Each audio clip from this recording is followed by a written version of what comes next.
Muy bien, amados, gracias a Dios porque nos permite avanzar. Así que hoy vamos al capítulo 2 de Hechos.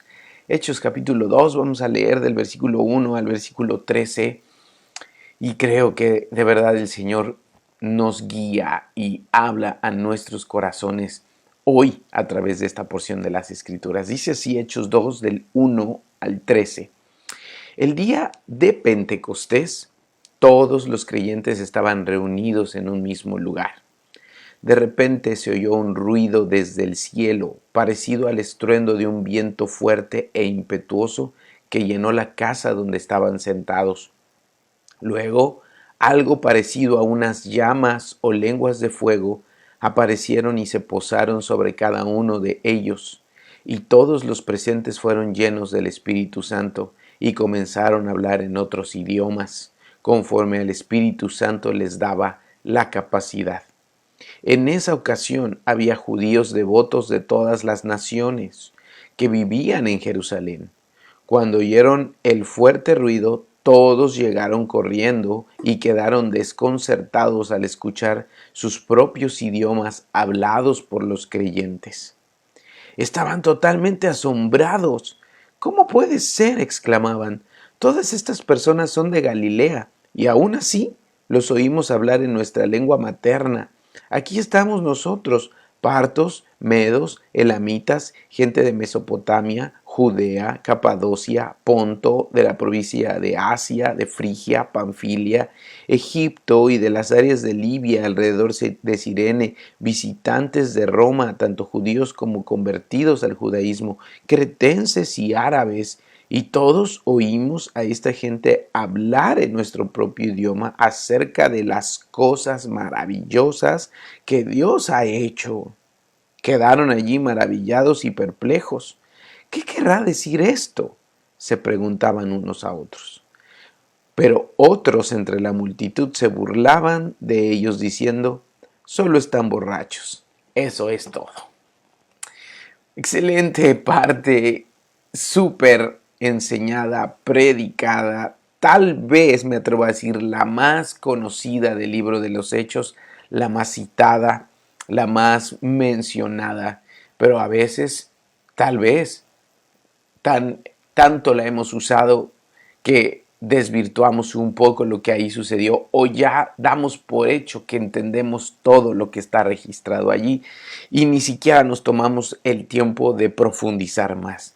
Pero hoy vamos a tratar de, como se llama este programa, Expose, de poder exponer todo lo que ahí está, esa riqueza maravillosa, y como lo hemos mencionado muchas veces, también exponernos nosotros a la verdad de la palabra para que transforme nuestro corazón.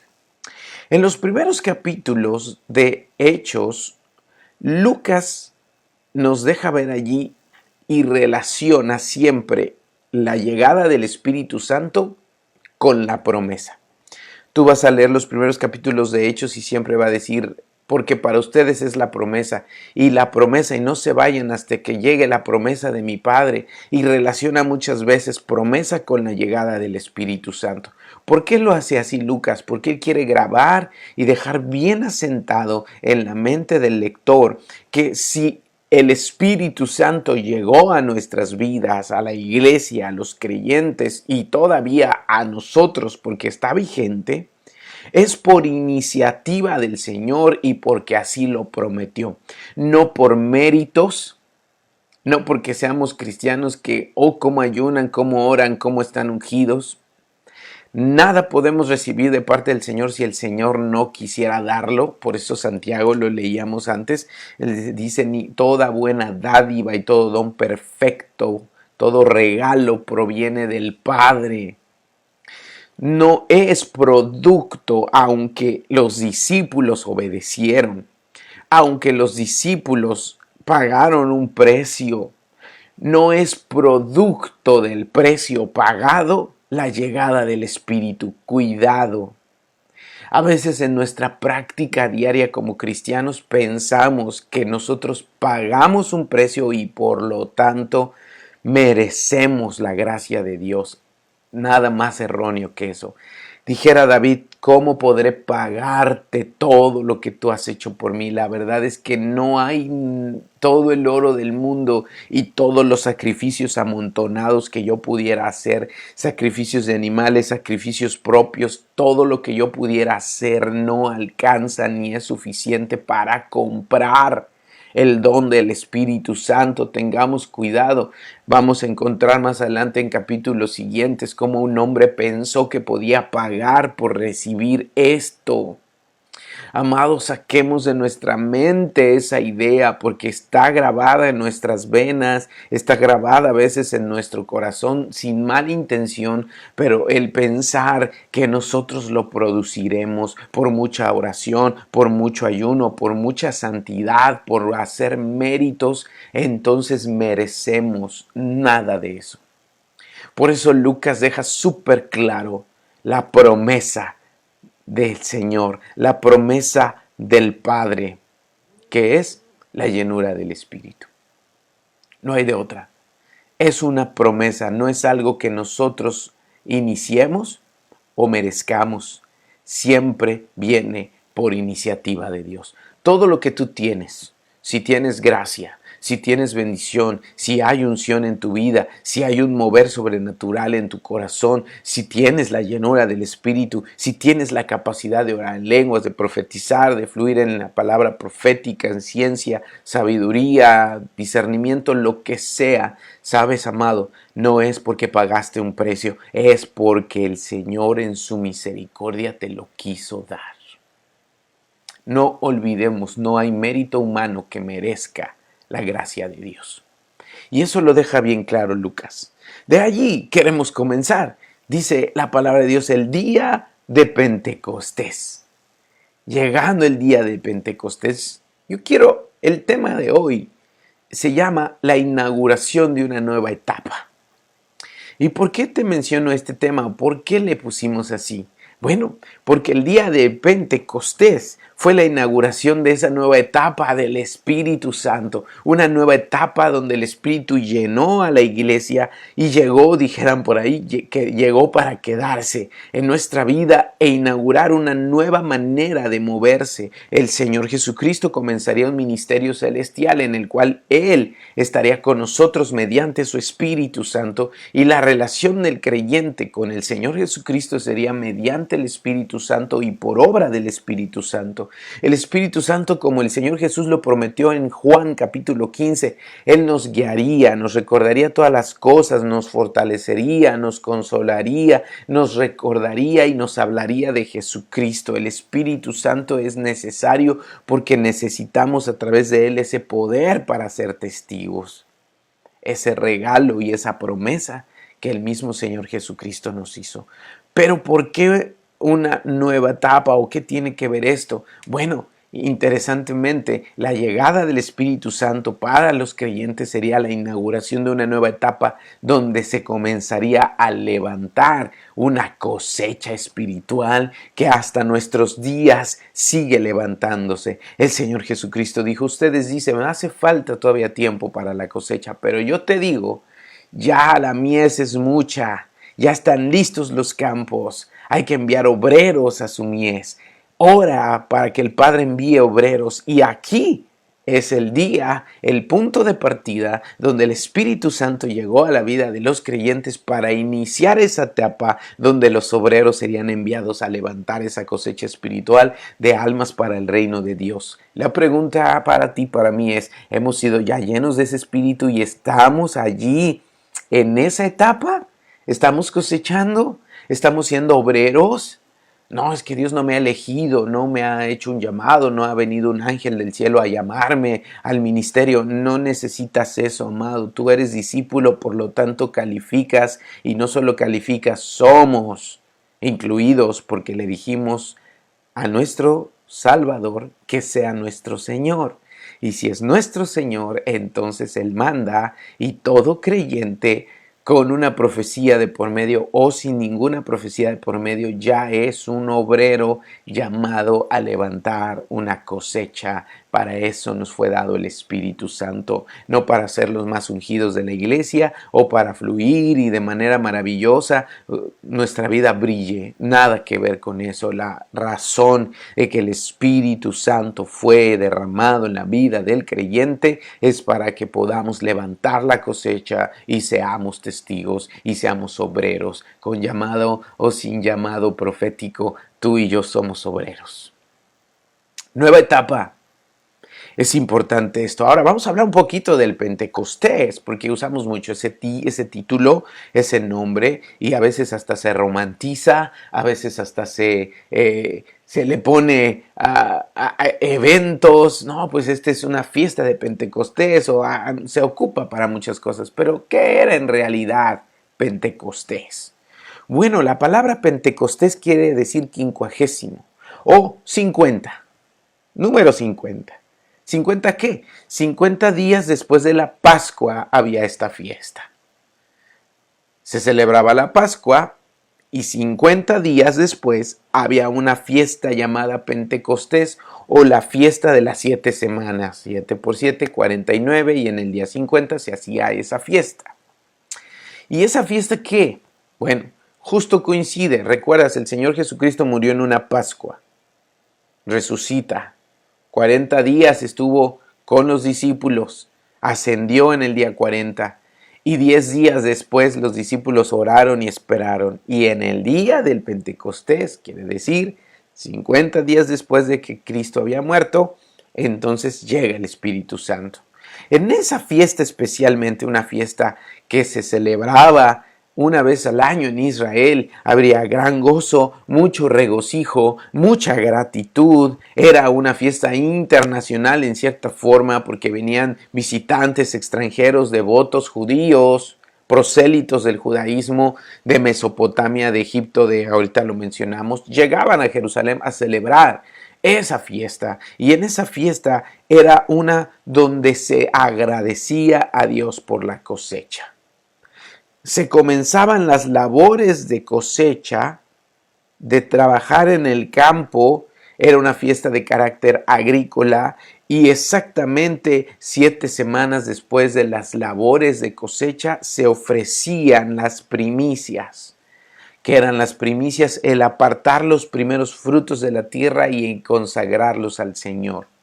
Esa era una práctica anual para el pueblo de Israel. De hecho, estaba escrito: honra a Jehová con todos tus bienes y con las primicias de todos tus frutos. Y este día del Pentecostés, el pueblo de Israel, después de que 7 semanas anteriores ya habían comenzado a cosechar, lo primero que ellos cosechaban lo traían a Dios y agradecían por su bondad, porque Dios había sido muy bueno, y ellos con regocijo y gratitud celebraban que podían entregarlo primero para Dios, sabiendo que todo lo demás que vendría era mano y bendición del Señor. Esas 7 semanas después de la primera labor de cosecha, se celebraba esto.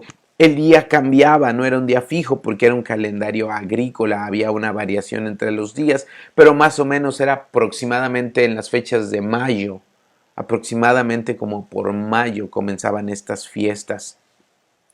También ese día, aparte de la cosecha y la gratitud y el regocijo que había, porque pues obviamente tiene que ver con el calendario agrícola, el sustento, el mantenimiento, la economía, también ese día se recordaba la ley que fue dada en el Sinaí. Aparte de eso, tenía una connotación de una fiesta de gratitud por el pacto que Dios hizo con Israel después de haberlo sacado de Egipto. Y nota, salen de Egipto y 50 días después les da la ley. ¿Casualidades? No. El Señor no hace nada por casualidad. ¡Ay, qué casualidad! Que el Señor Jesucristo muere y después de 50 días reciben al Espíritu. Oh, casualmente salen de Egipto y 50 días después les da la ley. No, son nuevas etapas de pacto de Dios con su pueblo. Y aquí hay algo. Esta era conocida como la fiesta de la alianza porque se recordaba el pacto de la ley que les hacía diferentes, que les daba identidad como nación, que les hacía ser un pueblo especial, porque tenían una ley más alta que todas las leyes humanas, la ley que venía de Dios. Y este día tan especial es el que el Señor eligió para que el Espíritu Santo llegara y de una forma simbólica o profética, o si quieres incluso metafórica, que hay algo interesante. La llegada del Espíritu Santo traería las primeras primicias de los primeros convertidos. Ese día se convirtieron 3,000 personas. La llegada del Espíritu representaría una nueva etapa, una nueva alianza con su pueblo. Interesante. Eso es lo que se celebraba el día del Pentecostés y eso es lo que significaría también para el Pentecostés cristiano. Un día en el que la llegada del Espíritu Santo traería una nueva etapa. ¿Voy bien hasta aquí? Bueno, espero que me vayas siguiendo. Ahora, interesante, ¿qué pasó?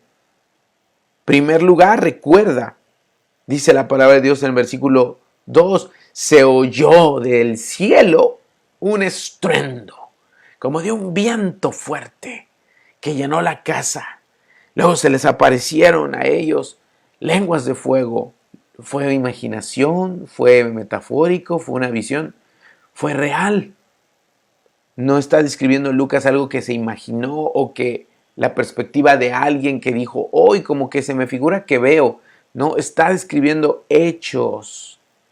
Hubo un estruendo que no solamente oyeron los discípulos, oyeron más de 3,000 personas que se fueron a juntar allí. ¿De qué pasó? Imagínate el sonido que convocó. Si se convirtieron 3,000, yo creo que había más de 3,000 allí.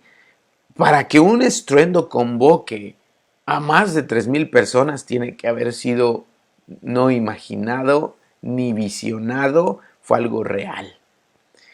Y se les aparecieron llamas de fuego en la cabeza a los discípulos. ¡Qué increíble! ¿Puedes imaginar esto? ¿Cómo se vería? Es un milagro.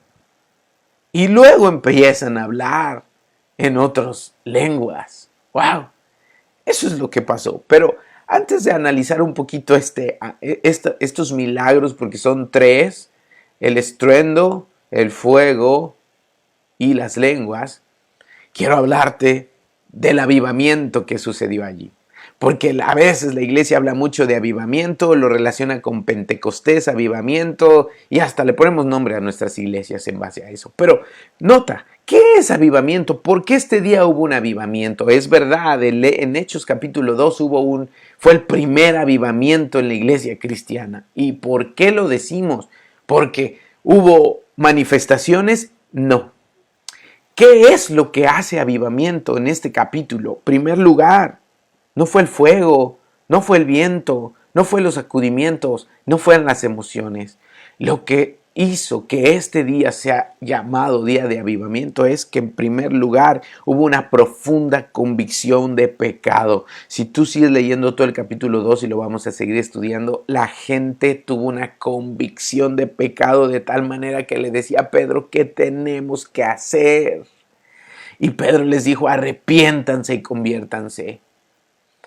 Esa gente que estaba presenciando eso tuvo en su corazón una profunda convicción de pecado y eso es una característica de un verdadero avivamiento. No solo los milagros que estaban pasando allí, sino que las personas estaban convencidas de su pecado. Segundo lugar, se convirtieron 3,000 personas y se bautizaron. Eso es avivamiento, no solo emociones. Hubo convicciones y hubo conversiones. Eso es avivamiento, no algo emocional, sino algo que trasciende a lo emocional. Unas convicciones y unas conversiones. 3,000. Y esos 3,000 que se convirtieron, se bautizaron. Por eso sí fue avivamiento. ¿Y qué pasó? Había un asombro generalizado. No solo en todos ellos, sino en todo Israel. Hubo un asombro por esto que había sucedido. Todos estaban pensando, era sabido de todos lo que había sucedido. Eso es un verdadero avivamiento y amados, eso es lo que queremos ver en nuestros días. Profunda convicción de pecado, conversiones y bautismos, decisiones por Cristo y gran asombro dentro de la misma iglesia y claro en el mundo por ver lo que está pasando.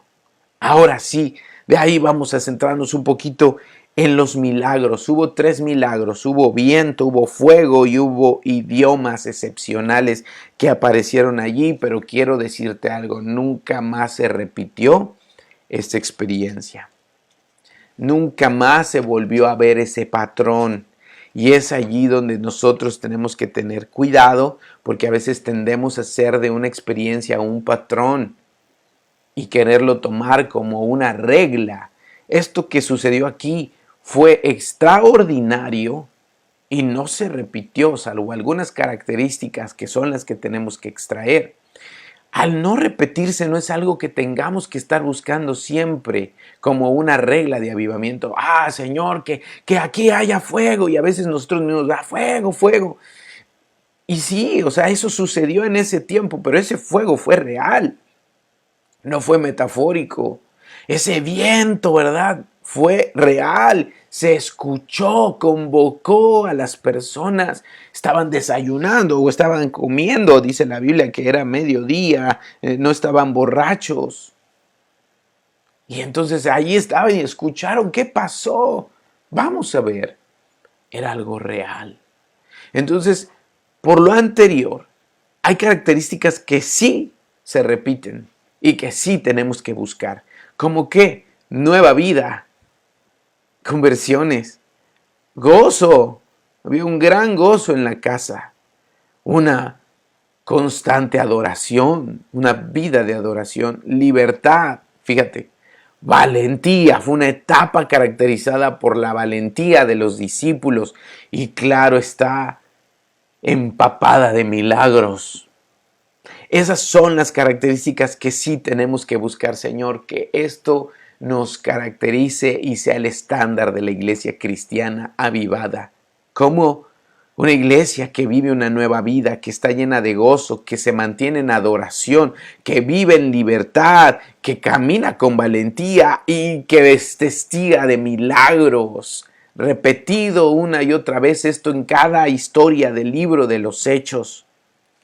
Eso sí, son los patrones que debemos de buscar. No solo las señales.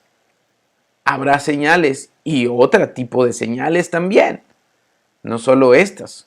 Otro tipo de señales, pero lo que sí tenemos que buscar y cultivar es este tipo de cosas. Ahora, no hagamos de una experiencia un patrón, una regla de avivamiento.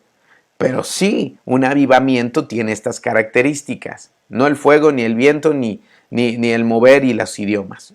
¿Qué características sí tiene un avivamiento? Ya lo dije. Nuevos conversos, gozo, adoración, libertad, valentía y muchos milagros. Si esto podemos ver suceder, podremos decir, de verdad, hay avivamiento. Ahora, vamos a meditar un poquito en el escenario que estamos viendo suceder allí. Fíjate, primer lugar, dice la palabra de Dios, estaban unánimes, juntos. Dice el versículo 1, todos los creyentes estaban reunidos en un mismo lugar. Amados, Dios se mueve donde estas características se repiten. Unánimes, juntos. Un mismo propósito, unidad. Donde hay unanimidad y unidad es una tierra fértil para que el Espíritu Santo pueda moverse. El Salmo 133 lo dice, mirad cuán bueno y cuán delicioso es habitar los hermanos juntos y en armonía. Y termina diciendo, describe, ahí se derrama de una forma simbólica, metafórica, alegórica, el Espíritu Santo desde la cabeza baja hasta el borde de las vestiduras, nos empapa de su presencia y dice, y ahí envía Jehová bendición y vida eterna. Estas características de unidad y unanimidad se necesitan cultivar para que sea una tierra fértil. No quiere decir que con esto a fuerza va a suceder algo. Dios en su misericordia y por su iniciativa lo hace. Ok, también tengamos cuidado de decir, es que aquí a fuerza tiene que suceder, es iniciativa divina. Y por más unidos y unánimes, si Dios no quiere, punto, no sucede nada. Pero obviamente la unidad y la unanimidad produce una tierra fértil para que el Espíritu de Dios se mueva. No en una iglesia o en una temporada de creyentes llenos de celos, de envidias, de competencias, de comparaciones. Donde abunda esto, no hay fertilidad, no hay un mover del Espíritu Santo. Necesitamos trabajar en nuestras vidas para que seamos un factor de unanimidad y de unidad, y entonces sí estaremos más cerca de ver un avivamiento. Dios nos permita que esto suceda. Segunda parte o segunda cosa que podemos notar en este escenario, dice la Biblia, cuando llegó el Pentecostés. Esto es cuando Dios lo tenía preparado. Ellos no sabían qué día, pero perseveraban. Sabían, había una promesa, pero esperaron en el tiempo de Dios.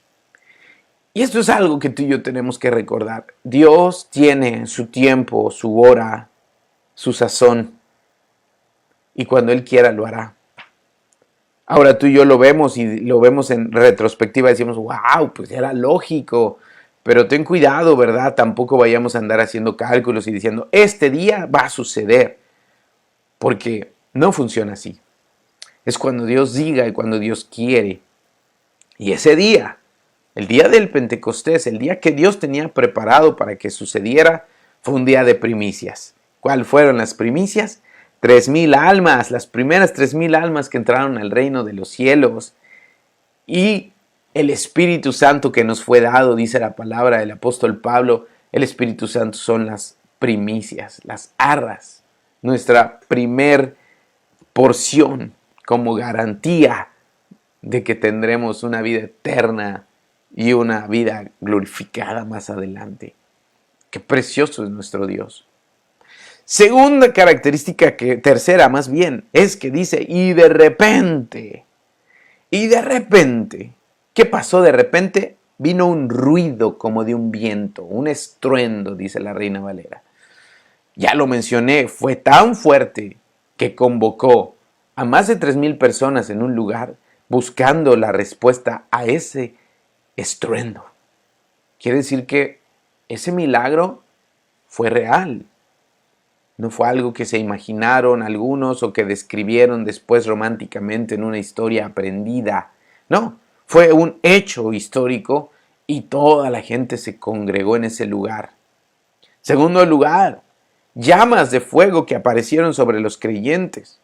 Fue también un milagro que, repito, no tenemos que estar buscando que eso se repita siempre. Fue algo que Dios quiso hacer y fue la manera en que en ese momento Dios lo hizo. Así como nosotros tenemos que tener cuidado de andar repitiendo patrones. No, tengamos cuidado, no seamos como Josué. No todas las ciudades se van a conquistar dándole vueltas y gritando. No todas las ciudades se van a conquistar de la misma forma. Igualmente, Dios no todo lo hace igual. Dios es tan creativo y Dios tiene sus maneras, pero tú y yo tenemos que estar pegados al Espíritu Santo para saber lo que Él nos está enseñando y obedeciendo. Y aquí vimos fuego que se puso sobre sus cabezas de manera visible. ¿Te imaginas? Aparte de haber escuchado ese estruendo y llegar a ese lugar y de repente ver a unos amigos, 120 amigos allí, con un fuego en la cabeza, wow, o sea, yo creo que era impresionante ver eso. Y el tercer milagro que sucedió ahí fue que empezaron a hablar en otras lenguas, dice aquí la palabra, según el Espíritu les daba que hablasen. Lo voy a volver a repetir, según el Espíritu les daba que hablasen. No era algo que ellos produjeron. No era algo que ellos dijeron, voy a hablar en este idioma. No, fue un milagro. Ahorita voy a abundar un poquito en eso. No fue iniciativa del hombre, fue iniciativa divina y Dios hizo un milagro allí. Ese viento, ese fuego y esas lenguas, esos 3 milagros son unas señales de iniciativa divina no producidas por el hombre, como todo. lo que viene de Dios, viene de Él, no es algo que nosotros produzcamos. Cuidado con una mentalidad de mérito, porque todo lo que Dios hace no es mérito humano, es su gracia, es su misericordia y es por amor.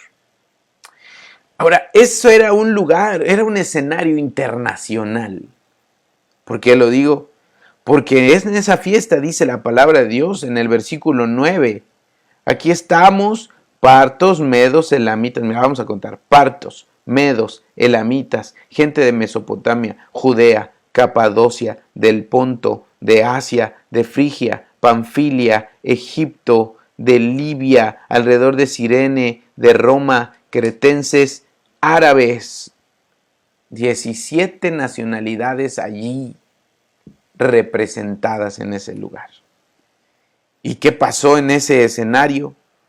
En esa fiesta que era internacional, la fiesta de la Nueva Alianza o de las cosechas, el Pentecostés, había mucha gente, muchos foráneos, muchos extranjeros que Dios había congregado en su maravilla. ¿Por qué? Porque Dios usaría ese escenario para hacer estos milagros y esparcir el cristianismo. Aún antes de que los discípulos en Hechos 8 fueran esparcidos por la tierra, todas estas 16 nacionalidades o 17, no me acuerdo cuántas conté, creo 16, estarían siendo testigos y convirtiéndose al Señor, recibiendo la palabra, representados allí, arrepintiéndose. Y obviamente, si ellos regresaban a sus lugares de origen, esparcirían el Evangelio. ¡Qué maravilla! Cristianos que estaban allí recibiendo, estaban convirtiéndose al Señor con todo su corazón. Creyeron 3,000 personas y se bautizaron de diferentes nacionalidades, obviamente para empezar judíos. Algo que Dios ya venía señalando. El Evangelio ya para esos días ya no solamente estaba cerrado a Israel, sino a todas las naciones. Eso fue lo que el Señor les dijo: sean testigos en todas las naciones. Y aquí estamos viendo precisamente su plan, en todas las naciones. Ahora, aquí quiero hablar algo que normalmente es controversial y lo vamos a retomar un poquito más adelante, pero ¿qué pasó? Hablaron en lenguas. Este tema de las lenguas a veces es controversial, pero fíjate, cuando dice el versículo número 3 que ellos empezaron a hablar lenguas conforme al Espíritu Santo les daba que hablasen, usa una palabra Lucas llamada glosolalia, que es hablar en lenguas, no en idiomas, sino un tipo de lenguas desconocidas. Eso es glosolalia. Después vamos a abundar un poquito más en ello, ¿está bien? Pero quiero mencionarte, esa palabra la usa Lucas. Pero cuando describe a la gente diciendo, los oímos hablar en nuestro propio idioma o lengua, no usa la palabra glosolalia, usa la palabra dialecto, que es en el versículo 8 y 11. En un mismo texto, aunque en español leemos que siempre dice en nuestras lenguas, ellos hablaron en lenguas y luego la gente decía, los oímos hablar en nuestra lengua, no es la misma palabra. Aunque en español diga lengua, en hebreo, en griego está diferente palabra. Lucas dice, ellos recibieron y hablaron en glosolalia, diferentes lenguas, pero la gente dijo, les oigo hablar en mi dialecto, ya en mi idioma materno. ¿Por qué hago esa diferencia? Bueno, porque en primer lugar quiero decir que esas lenguas no fueron el resultado de estar borrachos, como algunos lo dijeron en el versículo 13. Algunos dijeron, lo que está pasando es que están borrachos. No, no lo estaban. Entonces empezamos diciendo eso. Segundo lugar, no fue un milagro idiomático. ¿En qué sentido un milagro idiomático? Hay quienes han dicho que el hablar en lenguas es la capacidad de hablar en muchos idiomas. Pero esto no lo vamos a ver repetido, aunque después del apóstol Pablo, en los Hechos, vamos a ver mucho este tema y se va a seguir mencionando. Nunca más vemos que el hablar en lenguas tenía que ver con los idiomas. Aquí sí sucedió por milagro. Claro, porque había un propósito en eso. Ese milagro de que ellos estaban hablando en lenguas para los oyentes se convirtió eso que oían en su idioma. Pero los discípulos no estaban conscientes de que estoy hablando en mesopotámico, o estoy hablando en egipcio, o estoy hablando en cretense. Ellos simplemente estaban orando y glorificando a Dios en lenguas sin tener conciencia de lo que estaba pasando. ¿Qué estaba pasando? La gente que estaba allí estaba escuchando en su propia lengua o dialecto las maravillas de Dios. Estaban recibiendo una predicación de las maravillas de Dios. Este milagro fue algo que produjo un gran asombro, porque dijeron, estos cuates, ¿de dónde aprendieron? Son galileos. ¿Cómo saben hablar en todas estas lenguas o dialectos? No, definitivamente fue un milagro que no se volvió, repito, a repetir a lo largo de la Biblia. Si esto se hubiera repetido a lo largo de la Biblia, entonces estaríamos de acuerdo en decir que el hablar en lenguas es la capacidad de Dios de hablar en muchos idiomas. Pero solamente fue un milagro que Dios hizo porque era su propósito en ese momento anunciar a 3,000 creyentes de diferentes nacionalidades para que se esparciera el evangelio a todas las naciones. Era una predicación en su dialecto. Era por voluntad del Espíritu Santo, porque Él hace las cosas como quiere de manera maravillosa. Ahora, fue producido porque Dios así lo quiso. ¿Y por qué lo digo? Porque así dice la palabra de Dios, conforme el Espíritu les daba que hablasen. ¿Quién controlaba el cómo se escuchaba? El Espíritu Santo y no los discípulos. Ahora, cerramos esta parte. Amados, una nueva etapa. Avivamiento, bendición. El Señor se derramó. Y eso es lo que queremos rescatar aquí. Porque estamos hablando de los orígenes de la iglesia, y el origen de la iglesia surge precisamente en base de oración, en base de arrepentimiento, en una base de avivamiento. Pero ¿qué es el avivamiento? Convicción profunda de pecado, conversiones, un mover que lleva a los milagros y que lleva a nuestras vidas a vivir adorando y glorificando a Dios. Amados, eso es lo que tenemos que orar y decirle, Señor, avívanos. Pero cuando tú le digas, Señor, avívame, recuerda que es avivamiento. Avivamiento quiere decir, Señor, trae a la tierra convicción de pecado. Que haya conversiones abundantes. Señor, produce en nosotros el respaldo sobrenatural con los milagros que tú quieras y como quieras. Yo no te voy a decir qué milagro debes hacer, Señor. Tú sabes cómo los harás. Pero Dios, queremos ver tu mover sobre nosotros, porque la iglesia se fundamenta sobre un mover del Espíritu Santo. Una iglesia avivada es una iglesia que está siendo controlada por el Espíritu Santo y que está viendo estos resultados. Amado, que el Señor nos permita vivir este periodo y venga una nueva etapa para nosotros como iglesia de Cristo. Y no hablo de iglesia local, sino una iglesia universal en toda la tierra. Que el Señor produzca avivamiento en nuestra tierra.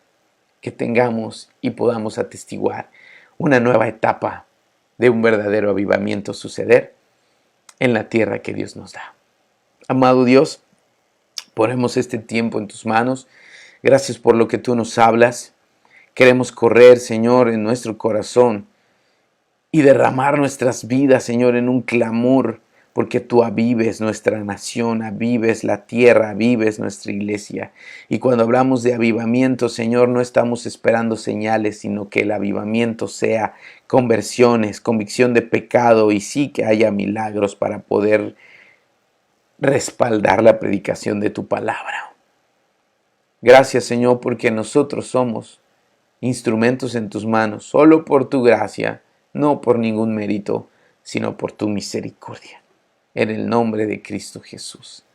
Amén.